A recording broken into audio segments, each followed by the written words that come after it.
జగన్మోహన్ రెడ్డి గారు ఏమన్నారు చూడండి బీజేపీ గురించి. మన కర్మ ఏమిటి అని అంటే బీజేపీ వాళ్ళకు సగం తెలుసు సగం తెలియదు. వండర్ఫుల్ స్టేట్మెంట్ చేశాడు, వండర్ఫుల్ స్టేట్మెంట్. వాళ్ళకి సగం తెలిసి సగం తెలియదు అన్నాడు. యాక్చువల్గా వాళ్ళ నా ఉద్దేశం ఏంటంటే వాళ్ళకి సగం తెలిసి సగం తెలియదు కాదు, వాళ్ళకి మొత్తం తెలుసు కానీ సగం చెప్పి సగం వదిలేస్తారు. జ్ఞానాన్ని 100% పంచరు. 100% పంచితే మీరు ఎడ్యుకేట్ అవుతారు. మీరు ఎడ్యుకేట్ అయితే వాళ్ళని ప్రశ్నించడం మొదలెడతారు. కాబట్టి వాళ్ళు ఎప్పుడు కూడా జ్ఞానాన్ని 100% పంచరు. సగం చెప్తారు, సగం వదిలేస్తారు. ఓకే సరే, నేను అనుకునేది వేరు, జగన్ గారి యొక్క కాంటెక్స్ట్ వేరులేండి. టీటీడీ బోర్డులో కూడా ఇదే బీజేపీ పార్టీకి సంబంధించిన సీనియర్ మంత్రులకు సంబంధించిన రిప్రజెంటేటివ్స్ కూడా బోర్డులో సభ్యులుగా ఉన్నప్పుడు ఈ ప్రొసీజర్, ఈ ప్రాసెస్ అనేది వాళ్ళకి తెలియదా? కనుక్కోమని. తెలియకపోతే కనుక్కోమని చెప్పండి. చంద్రబాబు నాయుడు అనే వ్యక్తి మీద అక్షింతలు వేసే ధైర్యం ఈ బీజేపీ పార్టీకి ఉందని నేను అడుగుతాను. నిజంగానే వాళ్ళ హిందువుల రిప్రజెంటేటివ్ కింద వాళ్ళు నిజంగానే సిన్సియర్గా, నిజంగా వాళ్ళ మనుషులైతే, సిన్సియర్ మనుషులైతే చంద్రబాబు నాయుడు తిట్టాలి. జగన్ గారు ఈ విధంగా బీజేపీని ఎలక్షన్ ముందు విమర్శించుంటే కనీసం ఒక 2-3% అన్న ఓట్లు పెరుగుండేవి మనకి. నీ అపోనెంట్ ఎలక్షన్ తర్వాత పోయి ఫ్రెండ్ అని తర్వాత సంగతి. అసలు ఎలక్షన్లో, డ్యూరింగ్ ఎలక్షన్ ముందు నీ అపోనెంట్ని తిట్టాలండి. అంతే, నీ అపోనెంట్ని తిట్టాలి. ఎలక్షన్లో గెలవాలంటే నీ అపోనెంట్ని తిట్టాలి. ఈ వైఎస్ఆర్సీపీ వాళ్ళు బీజేపీని అసలు తిట్టలే ఎలక్షన్ టైంలో. అందుకే కొంచెం ఓటు బ్యాంక్ పోగొట్టుకున్నారేమో అని అనిపించింది. Remember they're our opponents. మీ అపోనెంట్ చంద్రబాబు నాయుడు గారు ఆ ఎలియన్స్లో పార్ట్నర్లు ఉన్నారు. So BJP is your opponent. Attack your opponent, అంతే సింపుల్గా చెప్పాలంటే. Attack your opponent. వాళ్ళని వదలట్లేదు కదా, వైఎస్ఆర్సీపీ వాళ్ళని వదలట్లేదు. బీజేపీ వాళ్ళు ఛాన్స్ దొరికితే వేస్తున్నారు వైసీపీని. జగన్మోహన్ రెడ్డి గారి మతాన్ని దగ్గర నుంచి మొత్తాన్ని రచ్చ చేస్తున్నారు జగన్ గారిని. బీజేపీ వాళ్ళు వదలనప్పుడు మీరెందుకు వాళ్ళని మీద జాలి చూపించడం?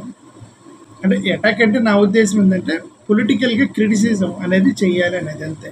హ్యూమన్ అటాక్, ఫిజికల్ అటాక్ అనేది అసలు చేయకూడదు రాజకీయాల్లో. మన మంచిగా రాజకీయం చేయాలని కోరుకుంటున్నాను. సరే, ఇది జగన్మోహన్ రెడ్డి గారికి సంబంధించి. ఇంకొకటి పవన్ కళ్యాణ్ గారి గురించి మాట్లాడుతున్నా. అంటే మా హిందూ సహోదరులకి నేను చెప్పేది ఏంటంటే, హిందూ సహోదరులు, నా భావము, నా అభిప్రాయం మాత్రమే చెప్తున్నాను, మీరు అర్థం చేసుకోవడానికి ప్రయత్నం చేయండి. ఈ భారతదేశంలో ఒక్కొక్కడికి కొన్ని సమస్యలు ఉంటాయి. నాకు కొన్ని సమస్య ఉంది, నా సమస్య ఇదే. మీరందరు డాక్టర్లు అనుకోండి, మీ దగ్గరకు ఒక పేషెంట్ వచ్చి ఇదిగో సార్ నా సమస్య ఇది అని చెప్పినప్పుడు మీరు దాన్ని జాగ్రత్తగా విని నాకేమో మీరు సొల్యూషన్ ఇవ్వగలిగితే ఇవ్వండి. పవన్ కళ్యాణ్ నేను ట్వీట్ చేశాడంటే, పవన్ కళ్యాణ్ సనాతన ధర్మానికి సంబంధించిన ఒక ప్రొటెక్షన్ బోర్డు పెట్టాలని ట్వీట్ చేశాడు పవన్ కళ్యాణ్ గారు. విజయవాడ వరద బాధితుల్ని ప్రొటెక్షన్ పెట్టమని ఆయన ఏం పెట్టలే, ఆయన ఏం ట్వీట్ చేయలే. అంటే దారుణంగా హత్యలు నడిరోడ్డు మీద నరికి చంపుతుంటే దాని గురించి ఒక్క ట్వీట్ చేయలే పవన్ కళ్యాణ్ గారు. సూపర్ 6 అమలు కాలేదు, దాని గురించి ఒక్క ట్వీట్ చేయలే.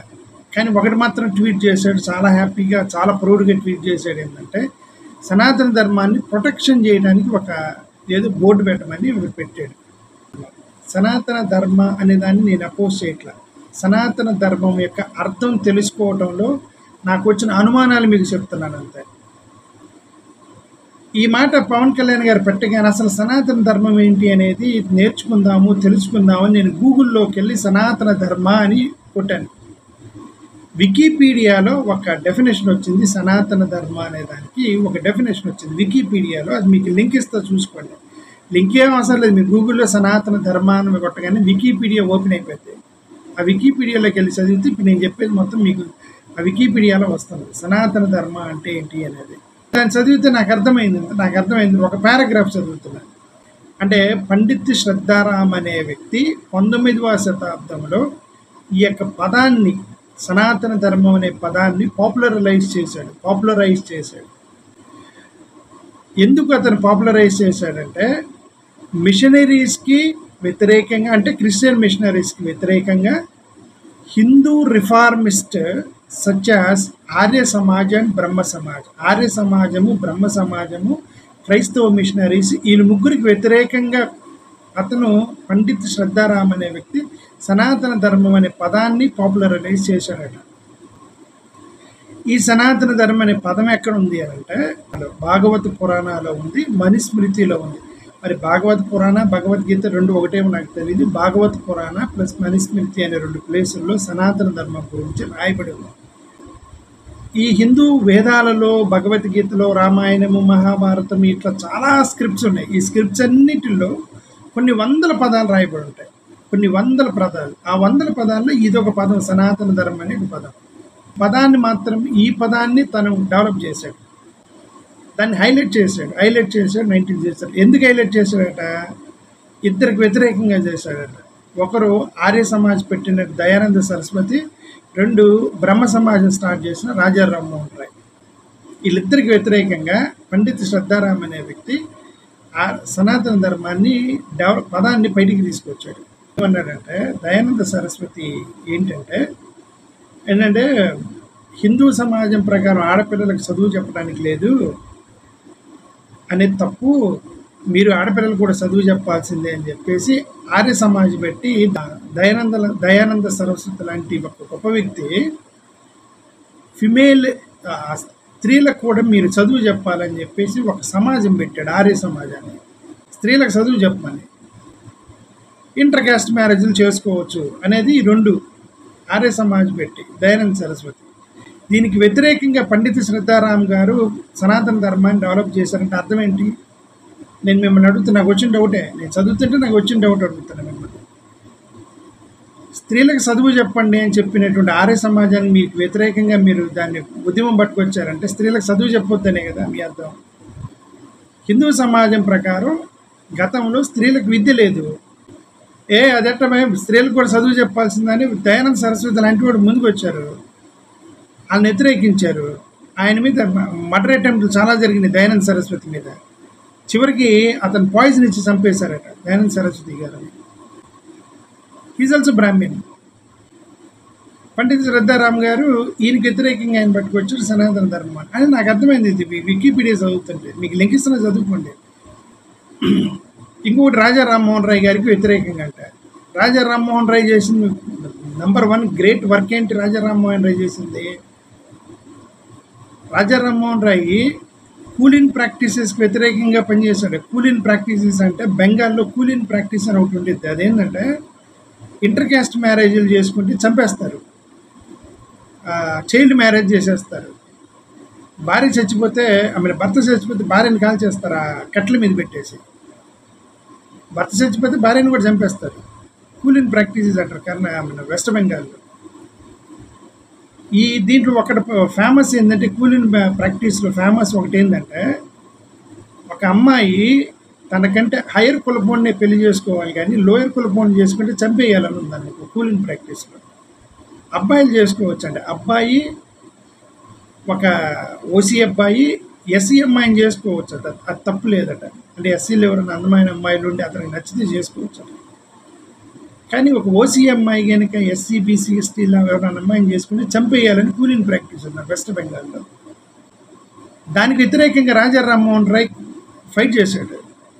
ఫైట్ చేసి రాజా రామ్మోహన్ రాయ్ ఇదేంద్ర ఆడపిల్లని చంపేయడం ఏంటి, వాళ్ళ ఇష్టం, వాళ్ళు ఇష్టం వచ్చిన పెళ్లి చేసుకుంటారు, మీకెందుకు రవే అని చెప్పి రాజా రామ్మోహన్ రాయ్ లాంటి వాళ్ళు దానికి వ్యతిరేకంగా పనిచేస్తే, దీనికి వ్యతిరేకంగా పండిత శ్రద్ధారామ్ గారు లాంటి వాళ్ళు సనాతన ధర్మం అనే పదాన్ని డెవలప్ చేశారని వికీపీడియా చెప్తుంది.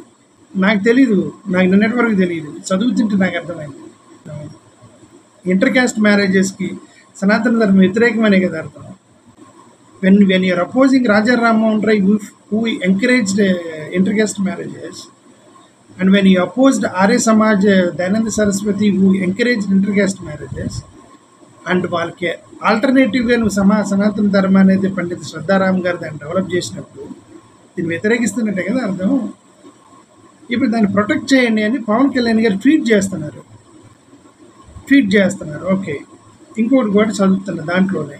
సనాతన ధర్మం 2 భాగాల్లో first point is well return. Second భాగంలో వర్ణాశ్రమ ధర్మ అట, వర్ణాశ్రమ ధర్మ బ్రాకెట్లో స్వధర్మ. ఏందయ్యా స్వధర్మ అంటే? సొంత ధర్మం ఏంటంటే one own duty according to his or her class or varna or stage of life should win when in conflict with సనాతన ధర్మం. సింపుల్గా ఏం చెప్తున్నారంటే వర్ణ సిస్టమ్ గురించి రాస్తున్నాడు ఇక్కడ. పాయింట్ నెంబర్ 2లో ఎస్సీలో చాలామంది సాఫ్ట్వేర్ ఇంజనీర్లు అయ్యారు, సాఫ్ట్వేర్ ఇంజనీర్లు ఏరోనాటిక్స్లో ఉన్నారు, పెద్ద పెద్ద ఫ్లైట్ పైలట్లు అయ్యారు. షెడ్యూల్ క్యాస్ట్ వాళ్ళు చాలామంది కూడా పెద్ద పెద్ద ఉద్యోగాల్లో ఉన్నారు, ఫారెన్లో ఉన్నారు, రైట్, మైక్రోసాఫ్ట్లో పనిచేస్తున్నారు, విప్రోలో పనిచేస్తున్నారు, వీళ్ళందరూ ఉన్నారు కదా. దీని ప్రకారం ఏం చెప్తుందంటే నీ డ్యూటీ అదే చేయాలి అంటే, ఇప్పుడు అక్కడ టాయిలెట్లు క్లీన్ చేయాలంటే వీళ్ళే వచ్చి చేయాలి అనేది కదా అర్థం. వాళ్ళు ఎందుకు చేయాలి? ఎవరితో వాళ్ళు చేసుకోవాలి కదా. ఇప్పుడు నవ్వు everybody has to do their own duty, right అని ఉంది ఇక్కడ. నేను అని ఉంది చెప్తాను, దాని గురించి చెప్తాను. ఒకవేళ నేను మిస్అండర్స్టాండ్ చేసుకుంటే you can clarify me. Okay, నేను అక్కడ వికీపీడియా చదువుతాను, నాకు ఇదే అర్థమైంది. You please clarify me if I'm wrong.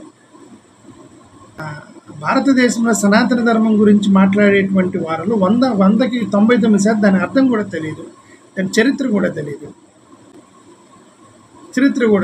But second thought ఉంది. ఆ సెకండ్ థాట్ ఏంటంటే సనాతన ధర్మం అనేది 19th సెంచరీలో ఉన్నటువంటి ఆ అర్థం వేరు, ఆ రోజు పండిత్ శ్రద్ధారామ్ గారు తీసుకున్నటువంటి అప్రోచ్ వేరు.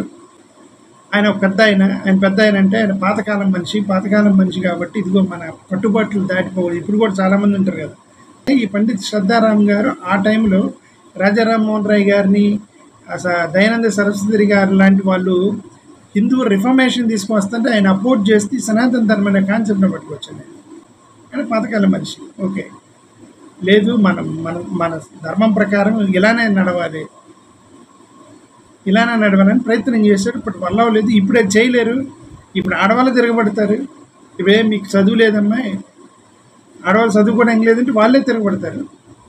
ఇక మా భర్త చనిపోయింది మిమ్మల్ని కూడా చంపేస్తుంటే వాళ్ళు మనల్ని చంపేస్తారు. ఆ మాట అనకముందే చంపేస్తారు మనల్ని ఆడవాళ్ళు. ఓకే, ఆ ప్రయత్నం చేసామండి ఇప్పుడు. ఎందుకంటే ఆడవాళ్ళందరూ చదువుకున్నారు. ఇప్పుడు వాళ్ళు తొక్కేయలేరు. ఇప్పుడు ఆడవాళ్ళు మీరు తొక్కేయలేరు. ఇదిగో మా ఆడవాళ్ళు మీరు భర్త చెప్పినట్టు వినాలంటే వీఆర్ ఈక్వల్ అంటున్నారు. ఓకే, ఈ మోడర్న్ థాట్లో ఈ ఫిలాసఫీని మీరు ఎందుకు డమ్ చేసినా దాన్ని మీరు సక్సెస్ అవ్వరు. పవన్ కళ్యాణ్ లాంటి వాడు ట్వీట్ చేస్తున్నాడు, దాన్ని ప్రొటెక్షన్ చేయాలంటే ఏం చేస్తావు? ఈ మీనింగ్ వికీపీడియాలోని మీనింగ్ని ఏం చేస్తావు పవన్ కళ్యాణ్ గారు? ఏం చేస్తావు చెప్పు? పోనీ దీనికి వేరే అర్థం ఉంది సనాతన ధర్మం, పోనీ అది మొత్తం డిలీట్ చేసేయండి వికీపీడియాలో నుంచి. వికీపీడియాలోని ఉన్న ఈ చరిత్ర హిస్టరీ మొత్తం డిలీట్ చేసి పడేసి మనుధర్మ శాస్త్రాలు అవి ఇవి సనాతన ధర్మం అంటే అర్థం ఏంటి అని చెప్పి గూగుల్లో కొట్టగానే ఇది వచ్చేస్తుంది. అవి మొత్తం డిలీట్ చేసి మీరు క్లీన్గా రాయాలి. క్లియర్గా రాసి ఇదిగోండి 21st సెంచరీలో సనాతన ధర్మం అంటే అర్థం ఇది. ఓన్లీ మన కల్చర్ని, హెరిడిటీని, భారతదేశ కల్చర్ని, భారతదేశ హెరిడిటీని, హిందూ మతం యొక్క ఔన్నత్యాన్ని మనం పెంపొందించడమే అదే సనాతన ధర్మం అని చెప్పి ఒక సింపుల్ డెఫినేషన్ రాసి ఈ మొత్తం డిలీట్ చేసి కొత్తవి అప్లోడ్ చేయండి యూట్యూబ్లో. ఈ పాత అన్ని పెట్టారు. ఇది సనాతన ధర్మం అర్థమైంది అని కొట్టగానే టక్కన పోయింది వర్ణ సిస్టంలోకి. ఏ కులపోటు అదే వృత్తి చేయాలని ఉంది. ఇప్పుడు లేటెస్ట్ కుర్రాడు కనుక యూట్యూబ్ ఓపెన్ చేసి చూస్తే తిట్టుకుంటాడు, అమ్మ ఇదేంది ఎలా ఉందని. దానికోసం పవన్ కళ్యాణ్ ట్వీట్ చేస్తున్నాడు. మనుషులు చచ్చిపోతే చేయలా ట్వీట్ చేశాడు పవన్ కళ్యాణ్. అది సంగతి.